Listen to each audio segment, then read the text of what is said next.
শিব এবং পার্বতী, শিব এবং পার্বতী দ্বিতীয় পদ যুড়ি জমকর বিষয় আসিব। পদে গাইবে শিব, তারপরে আর পদ পার্বতী, আর পদ শিব, তার পদ পার্বতী। বিষয় ହେଉଛି শিব ପାର୍ବତୀଙ୍କର ମିଳନରୁ, ଶିବ ପାର୍ବତୀଙ୍କର ମିଳନରୁ ଗଣେଶ ଜନ୍ମ। ବୁଝିପାରିଲେ? ଶିବ ପାର୍ବତୀଙ୍କର ମିଳନରୁ ଗଣେଶଙ୍କର ଉତ୍ପତ୍ତି।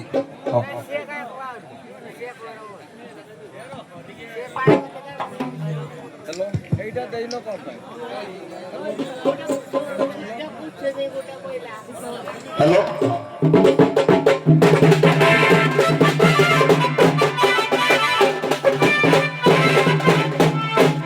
शिव आज्ञा तो पीड़ा है शिव पार्वती श्री गणेश शंकर शिव पार्वतीଙ୍କର ମିଳନ, मिलन ସେଇ ମିଳନରୁ आज्ञा ଗଣେଶ ଜନ୍ମ ହେଲେ। हेलो हेलो ଏମିତି କଣ ପାଇଁ ଅପ୍ ଡାଉନ୍ କରୁଛନ୍ତି? हेलो हेलो ହଁ ଧନ୍ୟବାଦ। ଗାନ୍ତୁ।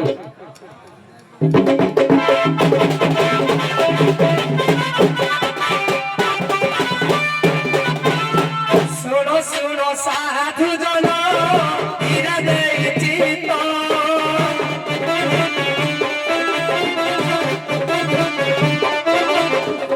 सुनो सुनो साधु जन धीरे दे चित्त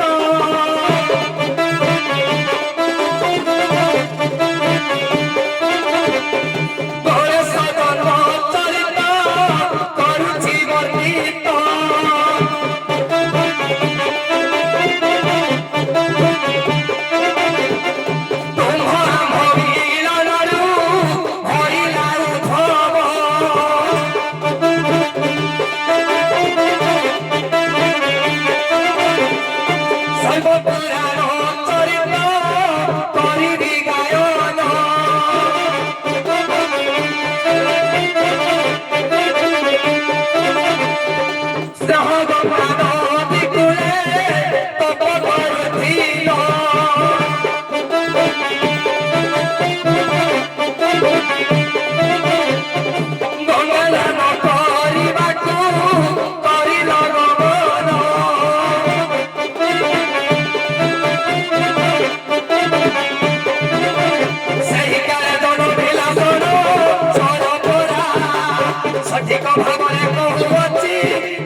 हेलो बुझुଛନ୍ତି ତ ମୋ କଥା ନା?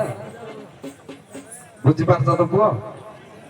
ମାନେ ଯୋଉ ଗଣେଶ ଶିବ ପାର୍ବତୀଙ୍କର ମିଳନରେ ଯୋଉ ଗଣେଶ ଜନ୍ମ ହେଲେ, ଉଭୟ ଶିବ ପାର୍ବତୀ ଆପଣ ଦି ଜଣଙ୍କର ମିଳନ କେମିତି ହେଲା?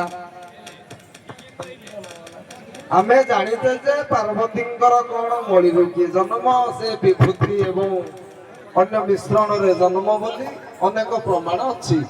କିନ୍ତୁ ଶିବ ପାର୍ବତୀଙ୍କର ମିଳନରୁ ଜନ୍ମ ବୋଲି ମୁଁ ଚାହୁଁଛି, ସେଇଟା କଣ କୁହ ଟିକେ। बहुत आगत ହଉ ଏଇ ପକ୍ଷକୁ ଆସୁ ଜୋରା ଗାଡିଆ।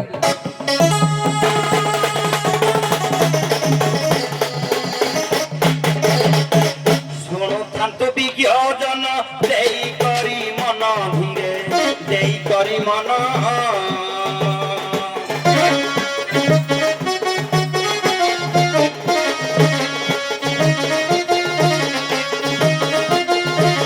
ଗଣେଶ ଜନ୍ମ କଥା କରିବା ବର୍ଣ୍ଣନ ଆଦି କରିବା ବର୍ଣ୍ଣନ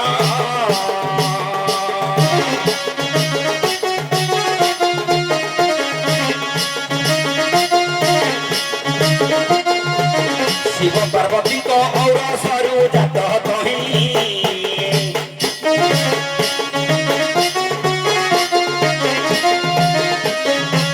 पद्म पुराण रे ଏହା ଲିଖିତ ଅଛଇ ଶୁଣ ସୁବୁଦ୍ଧି ଜନ ଶୁଣ ସୁବୁଦ୍ଧି ଜନ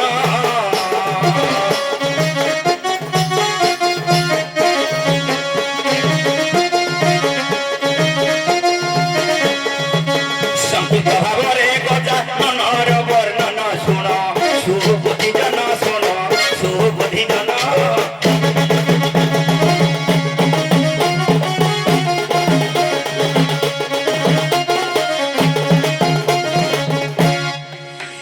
पार्वती कहती सुना है महेश्वर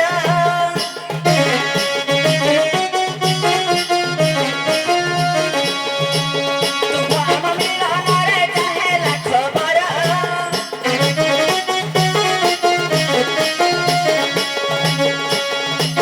तुम्हारा जे भस्म कथा सुना मन देई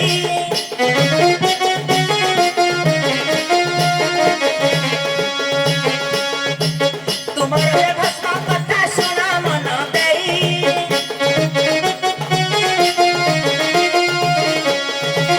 तुम भस्म को गर्भरे धरी लीजे मुहि आहे हे कैलास स्वाई प्रभु हे कैलास स्वाई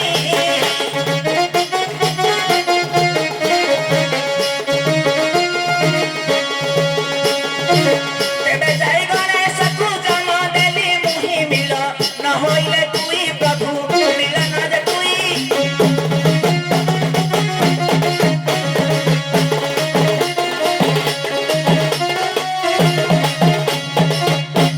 ହଉ ଆପଣ ପକ୍ଷ କଣ ହେଲା ଏବେ ଶିବଙ୍କର ଭସ୍ମକୁ ଗର୍ଭରେ ସ୍ଥାପନ କଲେ। ହଉ ସଭା ତରଫରୁ ଛୋଟିଆ ଆଉ କଣ କହିବେ କି ପାର୍ବତୀ କହିବେ କିଛି କି ଗଣେଶ ଜନ୍ମ ଶିବ ପାର୍ବତୀଙ୍କର ମିଳନରୁ ଆଜ୍ଞା ତାକ ଔରସକୁ ତ ପାର୍ବତୀ ଗର୍ଭରେ ଧାରଣ କଲେ ହଁ ହଁ ତାପରେ ଗଣେଶ ଯାତ୍ରା ହଁ ସେ ଭାଇ ତ ସେଟା କହିବ କି ଆଉ କଣ ଆଜ୍ଞା କହିବେ ହଁ କହୁନ ଟିକେ କଥାରେ କୁହ କଥାରେ କହିଦିଅ। ଆଜ୍ଞା ସତ୍ୟ ଯୁଗରେ ମହତ୍ଵ ବିନାୟକ ତ୍ରେତୟା ଯୁଗରେ ଆଜ୍ଞା ଏମିତି ଦ୍ୱାପର ଯୁଗରେ ଗଜାନନ ରୂପରେ ଜନ୍ମ ହେଲେ ଯେତେବେଳେ ଆଜ୍ଞା ପାର୍ବତୀଙ୍କ ମଳିରୁ ଦ୍ୱାପର ଯୁଗରେ ଜନ୍ମ କଲେ ଗଣେଶକୁ ଏଇ ତ ମଳି ତା ପୂର୍ବରୁ ଆଜ୍ଞା ଅଛି ସତ୍ୟ ଯୁଗ କଥା ଗଣେଶ ଠିକ ଅଛି ପ୍ରଶ୍ନ ଦେବଦେବ ମହାଦେବ କହିବେ ଶାସ୍ତ୍ର କହେ ଆମ ଦଣ୍ଡବ୍ରତ ବିଧାନ କହେ ଅନ୍ଧକୁ ଚକ୍ଷୁଦାନ ନିର୍ଧନୀକୁ ଧନ ଅପୁତ୍ରିକକୁ ପୁତ୍ରଦାନ ଦିଅନ୍ତି ଦେବଦେବ ମହାଦେବ ମୋ ଠାକୁରାଣୀ ଯେ ବାଳିବମ୍ ବାମନ ଉପଖ୍ୟାନରେ ଶୁକ୍ରାଚାର୍ଯ୍ୟ କଣା ହେଇଯାଇଥିଲେ ଏକ ଚକ୍ଷୁ ହରେଇଥିଲେ। ଆଜ୍ଞା ବାଳିବମ୍ ବାମନ ଉପଖ୍ୟାନରେ ବାଳି ନୁହଁ ବଳି ବଳି ବଳି ବାମନ ଉପଖ୍ୟାନରେ ଶୁକ୍ରାଚାର୍ଯ୍ୟ କଣା ହେଇଯାଇଥିଲେ କିନ୍ତୁ ଶୁକ୍ରାଚାର୍ଯ୍ୟ ଆଜି ଅନ୍ଧ ହେଇଯାଇଛନ୍ତି। ଗୋଟେ ଚକ୍ଷୁ ଯୋଉ ବଞ୍ଚିଥିଲା ସେଇଟା ବି ପଳେଇଗଲା କାହାର ଶୁକ୍ରାଚାର୍ଯ୍ୟଙ୍କର କାହିଁକି ଅନ୍ଧ ହେଲେ ପ୍ରଥମ ପକ୍ଷ କାଣ୍ଡସର ଶିବ କହିବେ। ଆଜ୍ଞା କାହିଁକି ଅନ୍ଧ ହେଲେ ନା ପୂର୍ବ ଅଭିଶାପ ଜଣେ ଋଷି ଅଭିଶାପ ଦେଇଥିଲେ ଋଷି ନାଁ ହଉଛି ଆଜ୍ଞା ଭୃଗୁ ଋଷି ଅଭିଶାପ ଦେଇଥିଲେ। ହଉ ହ୍ୟାଲୋ ସେ ଅନ୍ଧରୁ ମୁକ୍ତି କିପରି ପାଇଲେ ଜୋରା ଗାଡିଆ ଦେବଦେବ ମହାଦେବ ଆଜ୍ଞା କୁହନ୍ତୁ। ନିଜେ ଶୁକ୍ରାଚାର୍ଯ୍ୟ ଯିଏକି ମୁକ୍ତି ପାଇଲେ କିପରି ଏହି ଶିବଙ୍କ ବରଦାନରେ ସେ ପୁଣି ଗୋଟିଏ ଚକ୍ଷୁ ତାଙ୍କର ଫେରି ପାଇଥିଲେ। ହଉ ପାର୍ବତୀ କହିବେ ଦେବଦେବ ମହାଦେବ ପାର୍ବତୀଙ୍କ ଠାରୁ ଅନେକ ଦିନ ବିଚ୍ଛେଦରେ ରହିଲେ ଉଭୟଙ୍କ ବିଚ୍ଛେଦ ଅନେକ ଦିନ ବିତିଗଲା ଶେଷରେ ଆପଣ ଗୋଟିଏ ଉକୁଣି ଜନ୍ମ କଲେ ଶିବଙ୍କୁ ପାଇବା ପାଇଁ ପାର୍ବତୀ ଗୋଟିଏ ଉକୁଣିଟିଏ ଜନ୍ମ କଲେ। ଶିବ କୋଉଠି ଥିଲେ ସେଇ ସମୟରେ କାହିଁକି ଆପଣଙ୍କର ମିଳନଟା ହେଇପାରୁନଥିଲା ଯେ ଆପଣ ଉକୁଣିଟିଏ ଜନ୍ମ କରିବା ପାଇଁ ବାଧ୍ୟ ହେଲେ କୁହନ୍ତୁ ପାର୍ବତୀ। ଆଜ୍ଞା ଏ କଥା କହିବେ କୁହନ୍ତୁ। ଆଜ୍ଞା ଶିବ ସେତେବେଳେ ତପସ୍ୟାରେ ଥିଲେ ତେଣୁ ପାର୍ବତୀ ଶିବଙ୍କୁ ପ୍ରଥମେ ଯେତେବେଳେ ସତୀ ଜନ୍ମ ଥିଲେ ଦ୍ୱିତୀୟରେ ପାର୍ବତୀ ହେଲେ ତେଣୁ ପାର୍ବତୀ ରୂପରେ ବିବାହ କରିବା ପାଇଁ ଶିବକୁ ଚାହିଁଲେ ତେଣୁ ଶିବ ତପସ୍ୟାରେ ଅଟଳ ତେଣୁ ପାର୍ବତୀ କଣ କଲେ ଏକ ଉକୁଣି ଜନ୍ମାଇଥିଲେ ଯେ ଶିବଙ୍କର ତପସ୍ୟାଟାକୁ ଭଙ୍ଗ କରିବା ପାଇଁ। କୁହନ୍ତୁ ଆଜ୍ଞା କୋଉଠି ଥିଲେ ଦେବଦେବ ମହାଦେବ? ଆଜ୍ଞା ଦେବଦେବ ମହାଦେବ ଏକାମ୍ର କାନନରେ ତପ କରୁଥିଲେ। ହଉ ଉଭୟ ପକ୍ଷ ପ୍ରସ୍ଥାନ କରିବେ। ଏଇ ଉକୁଣି ଜନ୍ମରେ ହିଁ ଶିବ ପାର୍ବତୀଙ୍କର ମିଳନ ହେଇଛି। ଗଣେଶ ଜନ୍ମ ହେଇଛନ୍ତି। ବହି ବ୍ରହ୍ମାଣ୍ଡ ପୁରାଣ।